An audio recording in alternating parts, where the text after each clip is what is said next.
Hi, I'm Jackie Tantillo, and this is Should Have Listened to My Mother. My guest, Andrea Ippolito, says she always wanted to be an astronaut, and for good reason. Let's just say it has a lot to do with her mother's career as an electrical engineer. There's a lot more to her mom's story, but Andrea is also quite the powerhouse. She refers to herself as confident and headstrong. She's a mother of 2 girls with a biomedical engineering background. Andrea served as the director of the Department of Veterans Affairs Innovators Network. She's co-founded 2 startups, including Smart Scheduling, which is an application that improves access to medical care. And currently, she's CEO of SimplyFed, a telehealth platform guaranteeing access to baby feeding and breastfeeding services to all, virtual care, let alone covered by insurance, and it's based out of Ithaca, New York. Mother, professor, founder, fellow, fundraiser extraordinaire, Andrea Ippolito, welcome to Should Have Listened to My Mother. Oh, well, thank you so much for having me in that incredibly kind introduction. Your introductions are lengthy because of your distinguished accomplishments. Very impressive. Congratulations. Oh, well, thanks for saying that. It's definitely been a journey. And, per what the point of the podcast is that my mom was just an incredibly huge inspiration to me. And I'm incredibly privileged because I had her as a role model, but someone that was nurturing on my career. So I wouldn't have any of that if it wasn't for her influence and support. Tell us your mom's name. So my mom's name is Mary, and she was just a pretty incredible woman that, literally my story, my bio is so tangled with her background and her influence that I just love this discussion so much because she essentially helped me and I am her in every sense. There are a couple of really cool stories that I've heard about your mom. One that has a very interesting acronym to go along with the achievement and the design and development. So you tell us, I also read that she had you soldering circuit boards when you were pretty young as well, right? That's exactly it. So, my mom's story is that she went to university and she went to Cornell. She's the daughter of my grandparents, who were amazing. They had a coffee shop and a sandwich shop in New Haven, and they had this coffee and sandwich shop right next to the Yale Drama School. And so they served, folks like Meryl Streep and a lot of people before they became famous. But long story short, they definitely didn't graduate from high school. Very different background, and then I would say my mom and me. And she went to an Ivy League university. She went to Cornell. And there's always these fun stories of my mom showing up at Cornell with like my grandparents and my great uncle. He's smoking a stogie and just like how out of place she felt. But they had work ethic and they taught her that, and that's something that she instilled in me. But my mom, when she graduated from Cornell, had a fiber science degree. It wasn't exactly called that, but that's essentially what it was. And she went to her dream job, which was Dover ILC, she was a contractor working for NASA, designing spacesuits. Out of college, this was her job. Yeah, I think she had another short stint actually right before this, but yeah, essentially this was her first job right out of college. That's impressive. Yeah, and she was on this team of 50 people. Only 2 out of the 50 were women, and one of the many projects she was on, but one of the more, I would say, famous projects she was on was designing the shuttle astronaut suits, especially for women. So this was at a time, this was in the late 70s, early 80s, when they were preparing for the first female astronauts. And so she was tasked with this. And what we now know based on data is that, female astronauts are better equipped to be astronauts. We know that from some research that has now come out that was from the 50s. But unfortunately, how they were designing those spacesuits was fairly limiting to female anatomy. And one example of this was that the female astronaut spacesuits had like a hard plate on them.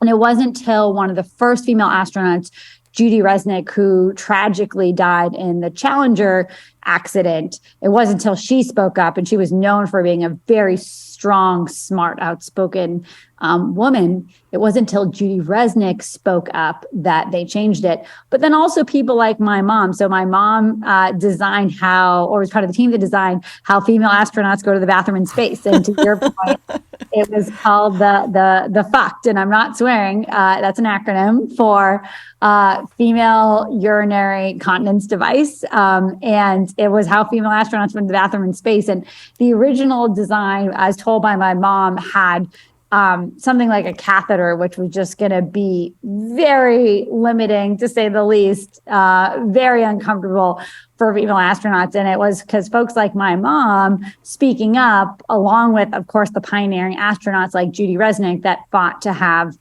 spacesuits that actually made sense for women's bodies. And that's so important, right? That's such a big theme, and what we need more of. We need people designing things at the table that have that lived experience. And my mom, while not an astronaut, definitely brought the female perspective to spacesuit design. Oh, that's such an honor to have been on that team, your mom, along with Judy Resnick, and women being able to speak their truth, which I hope was without consequence. It's so fascinating. And I also think it's a sad story, too, not just because Judy Resnick died in the Challenger accident and incident, but because she was penalized for it. So many say she was slated to be the first female astronaut, but because she was an advocate and spoke up for herself, which we now know there's a total double standard there with women who are, strong and smart and advocate. Many say she paid the price that she became not the first female astronaut. And I'm, by the way, the first American woman in space is Sally Ride, who I'm also a huge fan of. So that's not saying anything against her, but it just shows you that, we're still to this day combating speaking up for ourselves and getting a bad rep for that. And that's something that I know my mom has experienced, but we know some of the initial pioneering female astronauts. Right. And without all those pioneers, I've said this many times, we wouldn't be where we are today. Letting our voice be heard and acknowledged is still something that we're working through. For sure. And we stand on their shoulders, and that's so important to acknowledge that. Would your mom bring her work home with her? Like, did she have space suits around the house, or would she think out loud, especially when she was trying to develop the urinary continence device for women astronauts? Well, this was actually before I existed. I was a glimmer in their eye. But my mom actually transitioned from that role. She actually met my dad through that role. He was another contractor working in another company, and they ended up moving up to Massachusetts. And one of the programs my mom heard about was essentially a program based out of Boston University, where a woman could get an undergraduate and a master's degree in engineering in 3 years. I believe it was an NSF funded project. And so that's when my mom transitioned to engineering, and she got her undergraduate and graduate degree in 3 years. And she had me during that degree. And there's this amazing picture of, her taking me up on stage at her. That's great. Yeah, which is pretty phenomenal. Oh my gosh, 3 years? Undergraduate and graduate. And she became an electrical engineer, which, this was the early 80s. And so this was a very different time. She was one of the very few electrical engineers. She's always been a pioneer, but she did instill that love of space in me. And I actually named my daughter after her, not after her, but after a female astronaut named Mae Jemison. But to directly answer your question about the spacesuit materials, I wasn't alive, but she definitely had some goodies that she was able to take with her even after she So we have a astronaut shuttle helmet. We have this really thoughtfully designed pillow that has all the different materials from the space shuttle suits. And so we were able to take some goodies that I definitely bragged to friends about, even though I wasn't alive when she worked there. That's quite all right. You have that right to do that. Wow, I hope she patted herself on the back at least once. So then your mom goes to Boston, Massachusetts to get her undergrad and graduate degree. Did she work as well, other than the contract through NASA? Did she have to get other jobs while she was in school, or she just committed to those 3 years with the books? I'm almost positive she committed 3 years with the books. And typically an undergraduate degree in engineering is 4 years, and a master's can be anywhere from 1 to 2, sometimes 3 years. So it was a pretty intensive period. As she tells the story, she finished her finals in May during her second year, and she went into labor the next day. So I have a feeling she was just trying to get through finals, and the body has probably a way of subconsciously saying, "Just give me one more day to get through this." Absolutely. Any mom who's pregnant, well, it's either get this baby out of here, or I needed one more day. I got to finish this project. Whether you're painting a room or getting something ready for the baby, or you're finishing a work project. Yeah, I think they kind of sometimes work hand in hand, that little baby inside. Totally.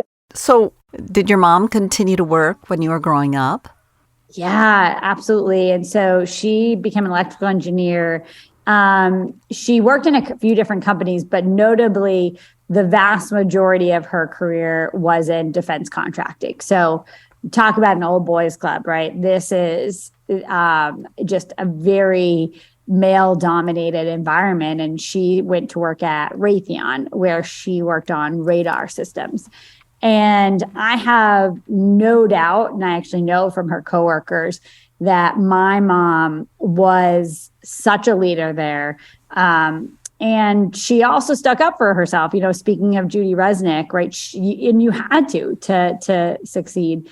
And so when she was there, she was, I believe, one of her former colleagues said she was a bulldog, right? She got stuff done, and she managed teams, and she was a program manager there, and she made sure that the systems were in place to execute on the mission. But she also had 2 young kids. And I think, now that we know that there's a lot of subconscious and conscious bias that happens to parents, but holy moly, back then it was a lot worse. And there was definitely no working remotely back then, or very little of it. And, my dad also was an engineer, mechanical engineer, but she was absolutely the default parent. And that's not to say anything poorly about my dad. That just was how it was back then. But yet she was still a full-time working parent. And no matter how you decide to support your family, I just super applaud her for that. And I know it was hard. I know she faced a lot of criticism and setbacks from both sides, right? She always felt like she wanted to be there more, but also she felt like she was always trying to, be better at work. But it was hard to get ahead when you have sick kids and you have to go pick them up in the middle of the day. So just really applaud just her leadership and tackling that. And no doubt I get my work ethic from her. Well, I would imagine, because as I mentioned earlier, your resume is stacked. I don't know how you did all of it and are doing all of it. And we are going to talk about Simply Fit as well, because that's really important for a lot of women. I'm a mom myself, so we will be talking about that in just a couple of minutes. Is Mary still with us? Is she still alive, your mom? She's very much retired and loving that. But she does a lot for me still. She comes and watches my kids, and obviously my kids love her. And it shows you, the village that it takes to raise kids. But she's very much with us, very proud. But she's the same person, right? And so she, is a go-getter, whether she's working, designing radar systems or astronaut space suits, or retired. She's still the same person. I was going to ask you, what are her interests, or how does she keep herself busy? Does she do art to counterbalance with the electrical engineering side of her brain, or is she a STEM all the way kind of gal?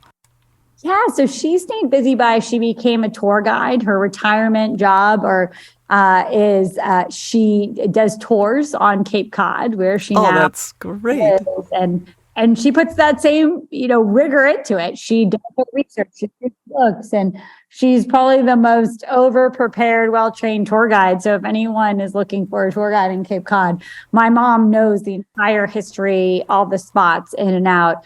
And she's that, that tour guide that's just so hungry to be asked questions. And she brings that same level of intensity into whatever she does, right? Whether it's thinking of what's the best birthday gift for my daughters, or watching them and planning. And so that you don't ever totally, I think, escape like who you are when you're retired. And my mom definitely represents that.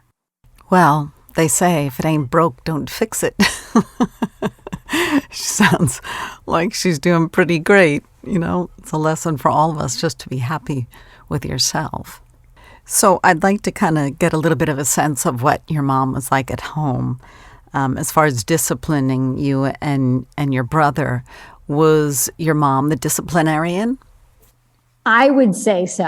I would say my dad definitely played a part, but my mom was definitely the lead parent, which is, both fortunate and unfortunate. I think moms often have to take that role for, and I think, again, there's that double standard, and we're seeing it today, right? That, our generation of parents, my mom included, raised us to stick up for ourselves. And, I'm an elder millennial now, and now we're seeing more equity in parenting. It's still got a ways to go, but what we haven't seen in today's times is the evolution of the infrastructure surrounding parenting. So what do I mean by that?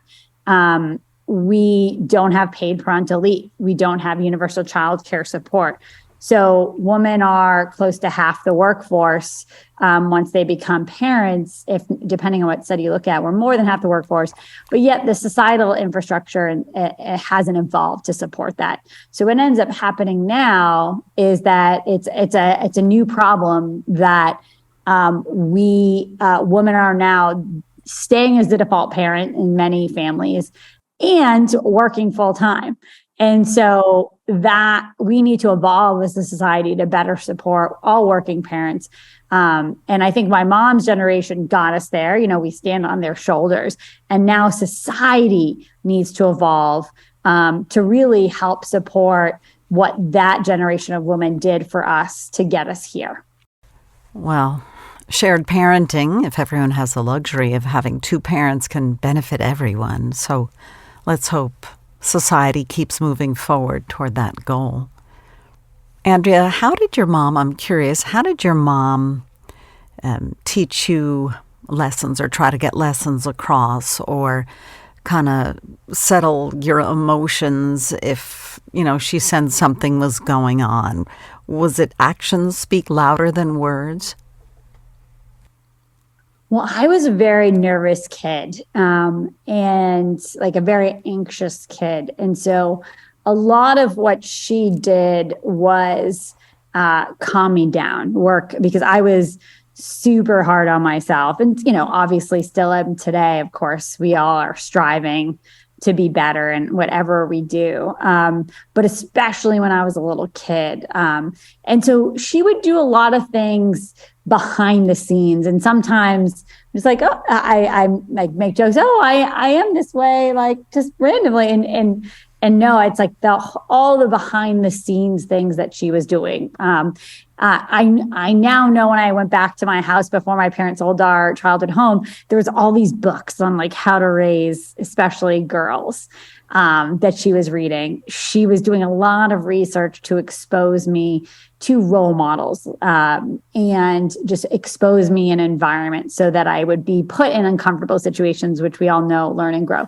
Small things like I got sent to Girl Scout overnight camp before I was in 4th grade because she thought that would be a good way for me to gain independence. And I went to a lot of summer science programs, right? I bet you did.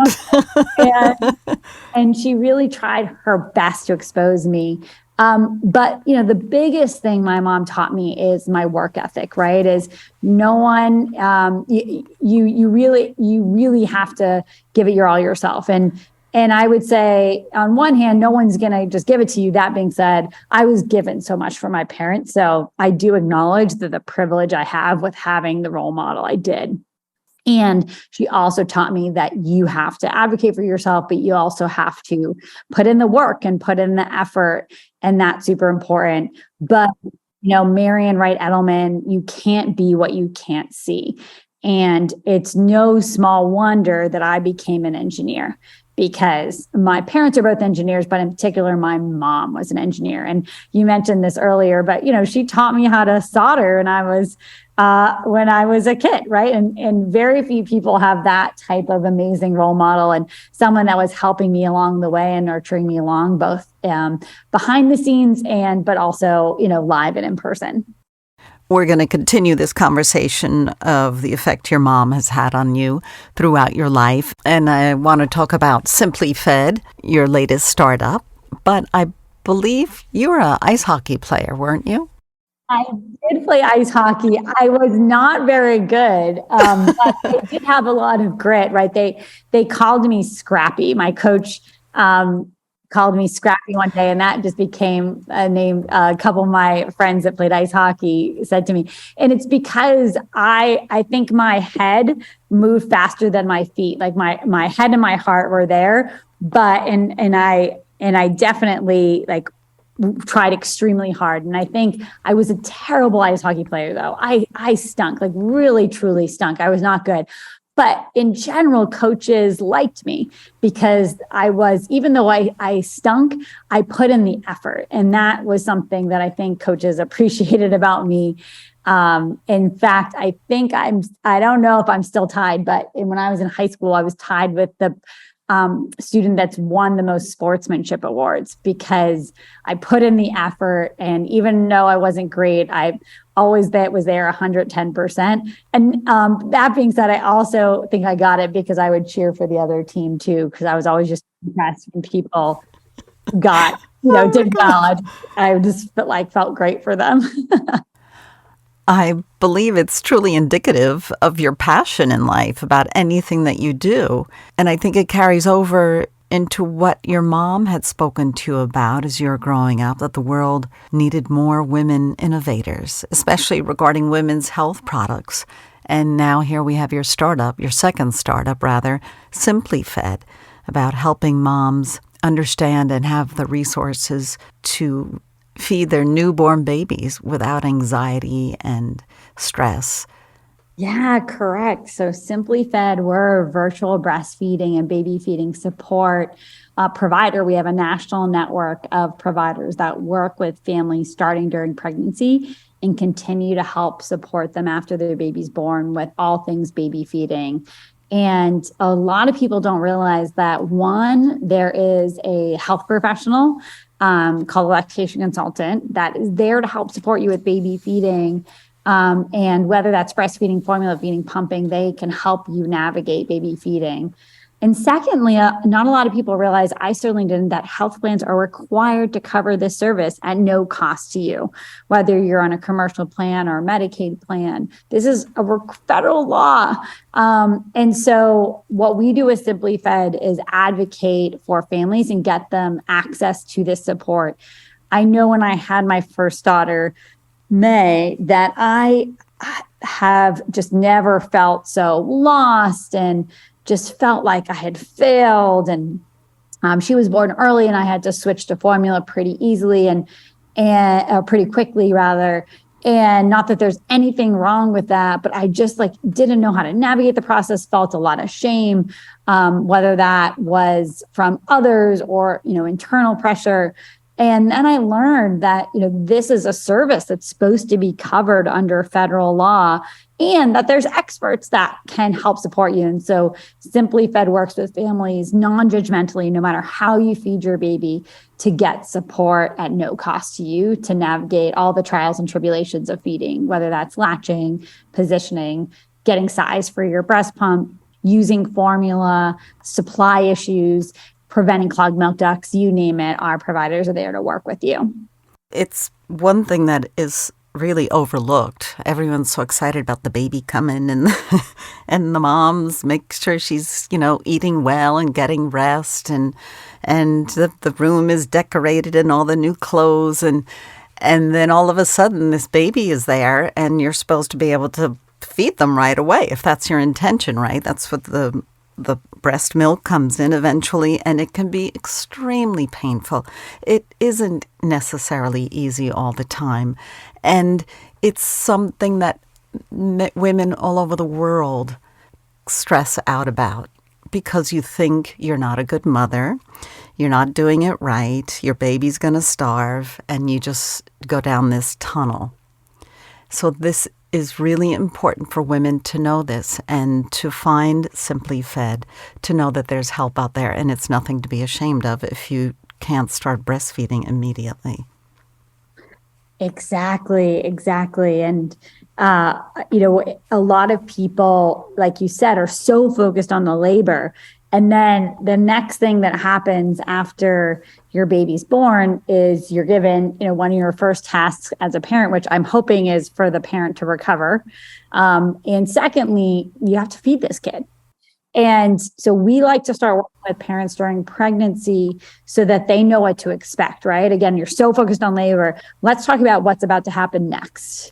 And so we do a prenatal education appointment, also covered by health plans at no cost to you.